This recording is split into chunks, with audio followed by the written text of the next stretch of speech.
ছাত্ৰ ছাত্ৰীসকল তোমালোকক মোৰ চেনেললৈ স্বাগতম জনাইছোঁ।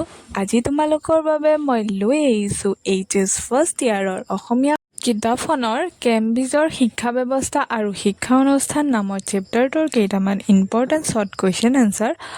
আমি ভিডিঅ'টো আৰম্ভ কৰোঁ। 1 নম্বৰ প্ৰশ্নটো হৈছে কেম্ব্ৰিজ বিশ্ববিদ্যালয় কোনে প্ৰতিষ্ঠা কৰিছিল? উত্তৰটি হ'ল ডক্টৰ কিটছ। 2 নম্বৰ প্ৰশ্নটো হৈছে ইউৰোপত মধ্যযুগত স্থাপন হোৱা যিকোনো দুখন বিদ্যালয়ৰ নাম লিখা। উত্তৰটি হ'ল অক্সফৰ্ড আৰু কেম্ব্ৰিজ বিশ্ববিদ্যালয়। 3 নম্বৰ প্ৰশ্নটো হৈছে কেম্ব্ৰিজ বিশ্ববিদ্যালয় কোনখন নদী উপত্যকাত অৱস্থিত? উত্তৰটি হ'ল কেম নদী উপত্যকাত অৱস্থিত। 4 নম্বৰ প্ৰশ্নটো হৈছে কেম্ব্ৰিজ বিশ্ববিদ্যালয়ৰ অধীনত কেইখন কলেজ আছে? উত্তৰটি হ'ল 31খন কলেজ আছে। 5 নম্বৰ প্ৰশ্নটো হৈছে ডক্টৰ হীৰেন গোহাঁইয়ে অধ্যয়ন কৰা কেম্ব্ৰিজৰ কলেজখনৰ নাম কি? উত্তৰটি হ'ল গনভিল এণ্ড কিটছ। 6 নম্বৰ প্ৰশ্নটো হৈছে কেম্ব্ৰিজ বিশ্ববিদ্যালয় কোনে প্ৰতিষ্ঠা কৰিছিল? উত্তৰটি হ'ল ইউৰোপৰ পণ্ডিতসকলে। 7 নম্বৰ প্ৰশ্নটো হৈছে জৰ্জ ষ্টাইনাৰ কোন? উত্তৰটি হ'ল জৰ্জ ষ্টাইনাৰ এগৰাকী বিখ্যাত পণ্ডিত। 8 নম্বৰ প্ৰশ্নটো হৈছে লাতিন কি? উত্তৰটি হ'ল লাতিন ইউৰোপৰ এটা চহকী ভাষা।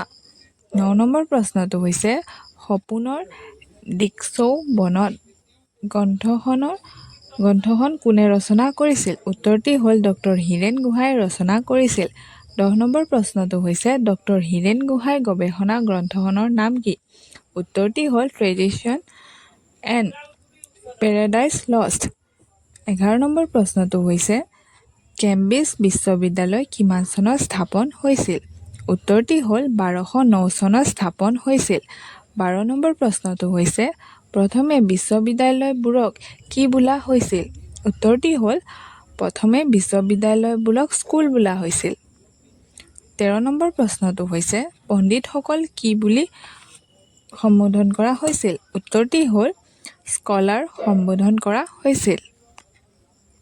14 নম্বৰ প্ৰশ্নটি হৈছে অসমীয়া জাতীয় জীৱনত মহাপুৰুষীয়া পৰম্পৰা গ্ৰন্থখনৰ লেখক কোন? উত্তৰটি হ'ল ডক্টৰ হীৰেন গোহাঁই।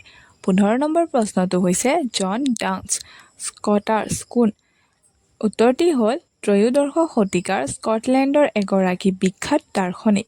16 নম্বৰ প্ৰশ্নটি হৈছে হুকং কায়স্থং শব্দৰ অৰ্থ কি? উত্তৰটি হ'ল শুকান বা নিৰস কাঠ। ধন্যবাদ।